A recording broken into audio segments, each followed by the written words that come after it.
Sir, load shedding ഉണ്ടാകില്ല, power cut ഉണ്ടാകില്ല എന്നൊക്കെയാണ് തുടക്കത്തിൽ പറഞ്ഞിരുന്നതെങ്കിലും 20 മിനിറ്റ് അരമണിക്കൂർ വെച്ച് കറണ്ട് കട്ടാകുന്നു എന്ന് വ്യാപകമായി പരാതി ഉയർന്നപ്പോഴാണ് സംസ്ഥാനത്ത് വൈദ്യുതി നിയന്ത്രണമുണ്ട് എന്ന് പോലും വൈദ്യുത മന്ത്രി പ്രഖ്യാപിച്ചത്, സർക്കാർ പ്രഖ്യാപിച്ചത്. നമുക്കറിയാം, ഇന്ന് 2026 ഈ ഏപ്രിൽ മാസങ്ങളിലൊക്കെ നമ്മൾ ഈ രീതിയിൽ ഒരു വൈദ്യുതി നിയന്ത്രണം നേരിടുന്നുണ്ടെങ്കിൽ വർഷങ്ങൾക്ക് മുൻപേ തന്നെ പലതരത്തിലുള്ള ഊർജോൽപാദന പദ്ധതികളും നമ്മുടെ സംസ്ഥാനത്ത് വ്യാപകമായി വന്നിരുന്ന ഒരു സമയമുണ്ടായിരുന്നു. പക്ഷേ അന്ന് ഈ സർക്കാർ കമ്പ്യൂട്ടർ അറബിക്കടലിൽ എന്ന് പറഞ്ഞ അതേ മുദ്രാവാക്യമാണ് പലയിടങ്ങളിലും മുഴക്കിയത്. അന്നൊക്കെ അത് തമിഴ്നാട്ടിൽ പോലും ഇത്തരത്തിൽ ഊർജ പ്ലാന്റുകൾ വരുന്നതിനെതിരെ വലിയ വിമർശനം ഉയർന്നിരുന്നു. വലിയ രീതിയിൽ ഇത്തരത്തിൽ വൈദ്യുതോൽപാദനം വർദ്ധിപ്പിക്കുന്നതിനെതിരെ സംസ്ഥാന സർക്കാർ അല്ലെങ്കിൽ അന്നത്തെ CPM വലിയ വിമർശനമാണ് ഉന്നയിച്ചിരുന്നത്. കമ്മ്യൂണിസ്റ്റ് പാർട്ടി എല്ലാ കാലത്തും ചില വികസന കാര്യങ്ങളിൽ മുഖം തിരിച്ചിരുന്നു എന്നത് നമുക്കറിയാം. ഇപ്പോൾ വൈദ്യുത മേഖലയിൽ നമ്മൾ അനുഭവിക്കുന്ന ഒരു പ്രതിസന്ധിയും അത്തരം ഒരു മുഖം തിരിച്ച ഒരു കാരണം കൊണ്ടാണ്. കേരളത്തിന്റെ മുരടിപ്പിന്റെ പ്രധാന കാരണക്കാർ CPM എന്നതിന് യാതൊരു സംശയം ആർക്കും ഇല്ല എന്നുള്ളതാണ് അതിന്റെ വാസ്തവം. നമ്മൾ ബംഗാളിലെ അവസ്ഥ നോക്കൂ. 40 കൊല്ലം അവിടെ ഭരിച്ചു. എന്താണ് ബംഗാളിലെ അവസ്ഥ? ഞാൻ അടുത്ത കാലത്ത് ബംഗാളിലെ കൽക്കത്തയിലെ ഒരു പ്രധാന റോഡ് കണ്ടിട്ട് അത്ഭുതപ്പെട്ടു പോയി. അതായത് കുതിരവണ്ടി ഇപ്പോഴും അവിടെ ഓടുകയാണ്. ഒരു വലിയ ടൗൺ ആണ് ആ നാട്ടില്. അതിന്റെ അവസ്ഥയാണ് ഈ പറയുന്നത്. അപ്പോ ഇത്രയും ഒരു സംസ്ഥാനം നശിച്ചുപോയ ഒരു പാർട്ടി കാരണം അതിന്റെ വേറൊരു രൂപമാണ് കേരളം. അത്ര ഇല്ലെങ്കിലും കേരളത്തില് കേരളീയര് വേറെ തരത്തില് പുറം രാജ്യങ്ങളിൽ പോയിട്ട് വേറെ തരത്തിലുള്ള വരുമാനങ്ങളും മറ്റും ഉണ്ടാക്കിയതിന്റെ ഫലമായിട്ട് കേരളത്തിൽ ഒരു സെൽഫ് ഡെവലപ്മെന്റ് ഉണ്ടായത് കൊണ്ട് കേരളം പിടിച്ചു നിൽക്കുന്നു. പക്ഷെ അടിസ്ഥാനപരമായിട്ടുള്ള ഒരുപാട് പുരോഗതികൾ, ഇൻഫ്രാസ്ട്രക്ചറുകൾ കേരളത്തിന് ആവശ്യമുണ്ട്. അതിനൊക്കെ തന്നെ എതിര് നിന്നൊരു പാർട്ടിയാണ് ഈ CPM.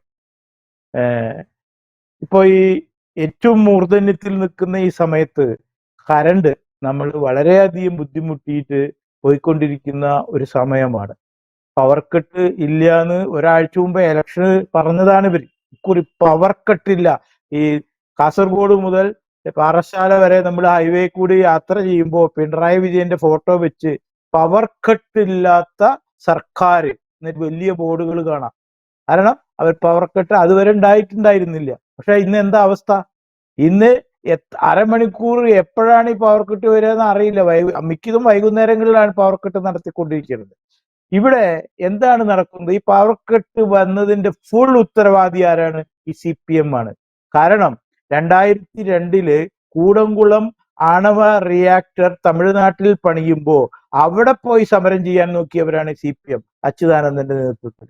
കാരണം എന്താണെന്ന് വെച്ചാൽ ഈ കൂടംകുളം പദ്ധതി അവിടെ കൊടുക്കുന്ന സമയത്ത് സെയിം പദ്ധതി ഇവിടെ നമ്മുടെ ചാലക്കുടിക്ക് അടുത്ത് ആതിരപ്പള്ളിയിലും ഈ പദ്ധതിക്ക് സാങ്ഷൻ കിട്ടിയതാണ്. അന്ന് CPM അതിന് വേണ്ട, എതിർത്തു. കാരണം ഇത് പ്രശ്നമാണ് എന്ന് പറഞ്ഞിട്ട് ആ പദ്ധതി ഇവിടുന്ന് പോയി. അത് പോയി എന്ന് മാത്രമല്ല, തമിഴ്നാട്ടിൽ പണിയുന്നത് പോലും പോയി എതിർക്കാനും നിരാഗ്രഹമൊക്കെ നടത്താൻ വേണ്ടിയിട്ട് അച്യുതാനന്ദൻ ശ്രമിച്ചു എന്നുള്ളതാണ്. പക്ഷേ രസമെന്താണ്? അവിടെ ആ കൂടംകുളം പദ്ധതി വളരെ ശക്തമായിട്ട് തമിഴ്നാട് സർക്കാരിന്റെ ഇച്ഛാശക്തി കാരണം അവിടെ അത് അവർ പണിതു എന്ന് മാത്രമല്ല, അതിന്റെ ഒരു ഫേസ് കഴിഞ്ഞ് 2 ഫേസ് കഴിഞ്ഞ് ഇപ്പൊ 3-മത്തോ 4-മത്തോ ഫേസും അവർ പണിതുകൊണ്ടിരിക്കുകയാണ്. ശക്തമായിട്ട് അവിടെ അവര് വൈദ്യുതി ഉണ്ടാക്കുന്നു. ആ വൈദ്യുതി അവസാനം ഗതി കെട്ടിട്ട് നമ്മുടെ കേരളം പോയി അവരിൽ നിന്ന് വാങ്ങുന്നു. ഒന്ന് ആലോചിച്ച് നോക്കിയേ. ഇനി വേറെ രസം, ഇവര് പറഞ്ഞിരുന്നത് എന്താണ്? ഇവിടെ വെള്ളച്ചാട്ടങ്ങൾ ധാരാളമുണ്ട്, അതിൽ നിന്ന് വൈദ്യുതി ഉണ്ടാക്കിയാൽ മതി എന്നാണ് ഇവരുടെ ഒരു വർത്താനം. ഒരു കാര്യം മനസ്സിലാക്കുക, ഇന്ന് പകൽ സമയത്ത് കേരളത്തില് 6000 മെഗാവാട്ട് വൈദ്യുതി വേണം. രാത്രി സമയത്താണെങ്കിൽ 8000 മെഗാവാട്ട് വൈദ്യുതി വേണം. അതായത് ടോട്ടൽ 14000 മെഗാവാട്ട് വൈദ്യുതി ഒരു ദിവസം ഇന്ന് കേരളത്തിന്റെ യൂസാണ്. അപ്പോ ഈ വെള്ളച്ചാട്ടങ്ങളിൽ നിന്ന് വൈദ്യുതി ഉണ്ടാക്കാനുള്ള കപ്പാസിറ്റി ഇൻ കേരള എത്ര അറിയോ? ടോട്ടൽ ഫുൾ സ്ട്രെങ്ത്തിൽ ഈ വെള്ളച്ചാട്ടങ്ങളിൽ നിന്ന് വൈദ്യുതി ഉണ്ടാക്കുകയാണെങ്കിൽ, ഫുൾ ഇതിൽ ഉണ്ടാക്കുകയാണെങ്കിൽ 2200 മെഗാവാട്ടേ ഉണ്ടാക്കാനുള്ളൂ. അതിനുള്ള കപ്പാസിറ്റി ഉള്ളൂ. അതിൽ തമാശ അതല്ല. ഇത്തരത്തിൽ അവിടെ വെള്ളച്ചാട്ടത്തിൽ ആ സെറ്റപ്പ് ഒക്കെ അവിടെ ഉണ്ട്.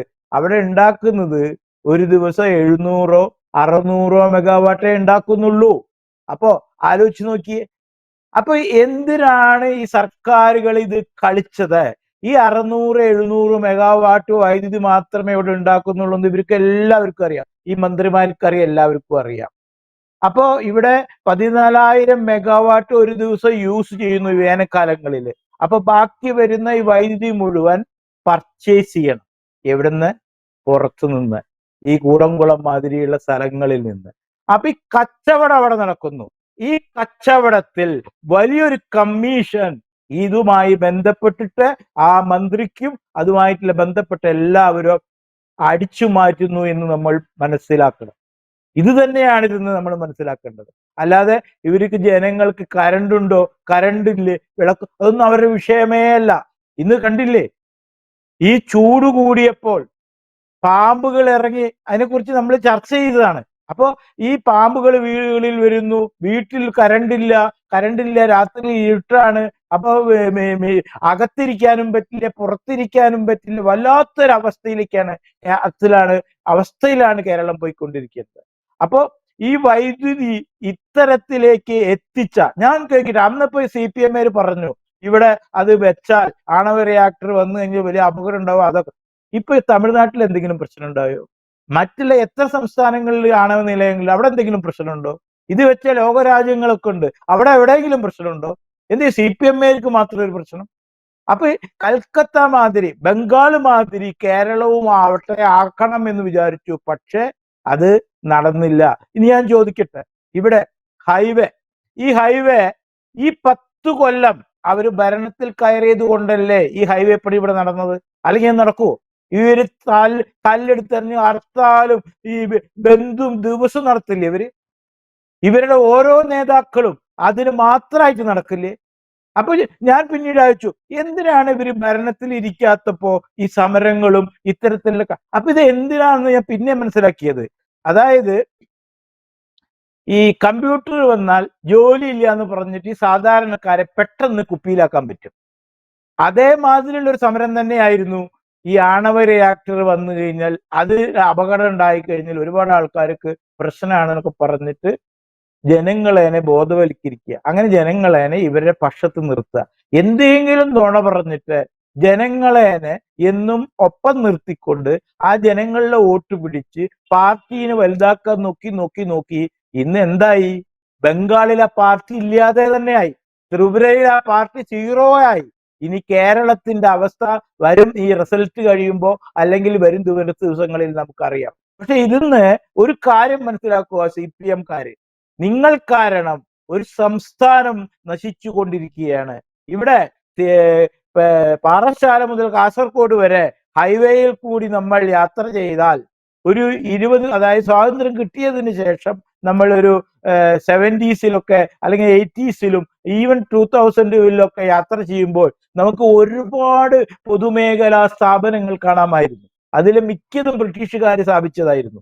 ഇന്ന് പാറശാലയിൽ നിന്ന് കാസർഗോഡിലേക്ക് യാത്ര ചെയ്യുമ്പോൾ ഇതിലെ എത്ര പൊതുമേഖലാ സ്ഥാപനങ്ങൾ ഇപ്പോൾ വർക്ക് ചെയ്യുന്നുണ്ട്? ഞാൻ പറയുന്നു, ഒന്നും തന്നെ വർക്ക് ചെയ്യുന്നില്ല.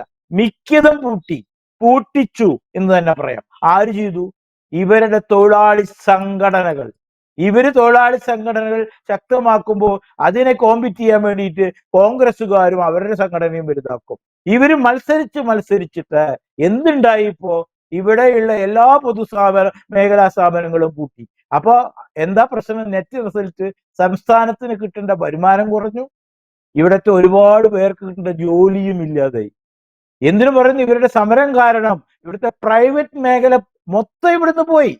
അപ്പോ ഇന്ന് ഈ കറണ്ട് ഇവിടെ ഇല്ലാത്ത ഈ ഒരു അവസ്ഥയ്ക്ക് കാരണക്കാരൻ ഇവിടുത്തെ CPM-കാരാണ്, ഒരു സംശയം വേണ്ട. ഇനിയിപ്പോ ഈ വെള്ളച്ചാട്ടങ്ങളുടെ കാര്യം പറഞ്ഞു, ഇവിടെ ഡാമുകളിൽ വെള്ളം നിർത്തിയിട്ട്, ഞാനിപ്പോ ഇന്നത്തെ പേപ്പറിലെ ഹെഡിങ് ആണ്, ഏതിലും മനോരമയാണോ എനിക്ക് ഓർമ്മയില്ല, അതില് ഇന്നലെ TV ചാനലിലും വന്നു. അതായത് ഡാം മാനേജ്മെന്റ്, അതായത് വെള്ളത്തിനെ എങ്ങനെയാണ് കൺട്രോൾ ചെയ്യാൻ ഒരു സിസ്റ്റം ഉണ്ട്. അതാണ് ഡാം മാനേജ്മെന്റ്. അത് ചെയ്യാൻ പോലും ഇവിടെ അറിയാൻ ഇവർക്ക് പറ്റുന്നില്ല, കഴിവില്ല.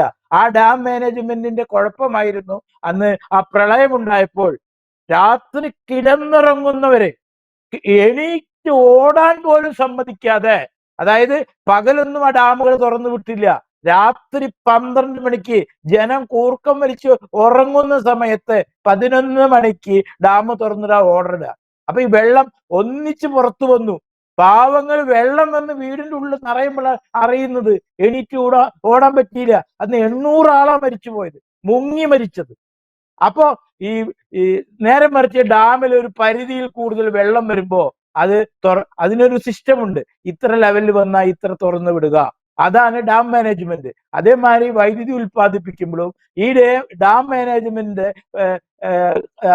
ശരിയായ രീതിയിൽ ആ സിസ്റ്റം പോവാത്ത കാരണം ഇപ്പൊ ഡാമിലൊന്നും വെള്ളമില്ല. ഇപ്പോ ഈ മാർച്ച് മാസം കഴിഞ്ഞ് ഏപ്രിലും കഴിഞ്ഞ് മെയ് ആവുമ്പോഴേക്കും ഡാമിലും വെള്ളമേ ഇല്ല. വൈദ്യുതി ഉണ്ടാക്കാനേ പറ്റുന്നില്ല. മഴയൊക്കെ ശരിയായി പെയ്യണമില്ല. അപ്പോ ഈ ഡാം മാനേജ്മെന്റ് പോലും കറക്റ്റായി അറിയാതെ 800 ആൾക്കാരെ മുക്കിക്കൊന്നവരാണ് ഈ CPM ഗവൺമെന്റ്, LDF എന്നുള്ളത്. അതിനെതിരെ ഞാൻ മനസ്സിലാക്കുന്നു 3 or 4 പരാതികൾ ഹൈക്കോടതിയിൽ കിടക്കുന്നുണ്ട്. പക്ഷെ എന്തോ ആ കേസ് ആരും എടുക്കുന്നില്ല. ഈ ഡാം മാനേജ്മെന്റ് ഫെയിലിയർ കാരണമാണ് അന്നത്തെ ആ വെള്ളപ്പൊക്കത്തിൽ 800ഓളം ആൾക്കാര് മുങ്ങി മരിച്ചത്. അപ്പോ യാതൊരു തരത്തിലുള്ള ഉത്തരവാദിത്വവും ഇല്ലാതെ എന്തു ചെയ്താലും ഫ്ലോപ്പായി വൃത്തികേടായിട്ട് മാറിപ്പോകുന്നവർ വീണ്ടും 3ാം ഭരണം കിട്ടണമെന്ന് സ്വപ്നം കണ്ട് നടക്കുന്ന ഇവന്മാരെ 3ഉം 4ഉം ഭരണം കൊടുത്താൽ കേരളത്തിന്റെ അവസ്ഥ എന്തായിരിക്കും ഒന്ന് ആലോചിക്കുക. എന്തൊക്കെ പറഞ്ഞാലും ഇന്ന് നമ്മുടെ സംസ്ഥാനം നേരിടുന്ന ഈ വലിയ തോതിലുള്ള ഈ വൈദ്യുതിയുടെ കുറവ് ഇനി പരിഹരിക്കണമെങ്കിൽ ഈ കൂടംകുളം മാതിരിയുള്ള ഒരു പദ്ധതി പക്ഷെ ഇത് തുടങ്ങിക്കഴിഞ്ഞാൽ പെട്ടെന്നൊന്നും അത് ഇതാവില്ല, ഷെഡ്യൂൾ ആവില്ല. ഇപ്പൊ പണി തുടങ്ങിയാൽ തന്നെ ഒരു 10 or 15 കൊല്ലം കഴിയണം. അതായത് 2002 കൂടംകുളം പദ്ധതി പണി തുടങ്ങുന്നത്. അതേ റഷ്യയുമായി സഹകരിച്ചിട്ടാണ് അന്ന് ഈ പദ്ധതി കൊണ്ടുവരുന്നത്. അപ്പോ അന്ന് തന്നെ ആതിരപ്പള്ളിക്കും അതേ റിയാക്ടർ കൊടുത്തതാണ്. പക്ഷെ ഇവിടെ വേണ്ട പറഞ്ഞു. അപ്പോ എത്ര കൊല്ലം കഴിഞ്ഞിട്ട്, 20 കൊല്ലം കഴിഞ്ഞിട്ടാണ് അത് ശരിയായി ചാലുവാകുന്നത്, അതായത് വർക്കിംഗ് ആവുന്നത്, ആ വൈദ്യുതി നമുക്ക് ഉപയോഗിക്കാൻ കിട്ടുന്നത്. അപ്പൊ ഇനിയിപ്പോ ബോധം ഉദിച്ചിട്ട്, അതായത് കമ്പ്യൂട്ടർ വേണ്ടാന്ന് വലിച്ചെറിഞ്ഞവര് പിന്നെ കമ്പ്യൂട്ടർ കൊണ്ടുവന്ന് വെച്ചു, JCB വേണ്ട എന്ന് പറഞ്ഞവര് JCB കൊണ്ടുവന്ന് വെച്ചു, റോഡ് വേണ്ട എന്ന് പറഞ്ഞവര് റോഡ് പണിയാൻ നിന്നു. ഗ്യാസ് പൈപ്പ് ലൈൻ വന്നപ്പോ അത് വേണ്ടാന്ന് പറഞ്ഞ് സമരം ചെയ്തവര് അത് അവസാനം അവര് തന്നെ കുഴിച്ചിട്ടു. ഇപ്പോ ആണവ റിയാക്ടർ വേണമെന്നായിട്ടുണ്ടാവും. പക്ഷെ ഇപ്പോ അത് ഒരു ഇതിലേക്ക് പോയാലും ഒരു 20 കൊല്ലത്തോളം കേരളക്കാര് സഹിച്ചേ പറ്റൂ. അതുവരെ ഇവിടെ വൈദ്യുതി മന്ത്രിമാര് കറണ്ട് വാങ്ങിയിട്ട് കച്ചവടം നടത്തിയിട്ട് നല്ല കമ്മീഷൻ പോക്കറ്റിൽ നിറച്ചോളും.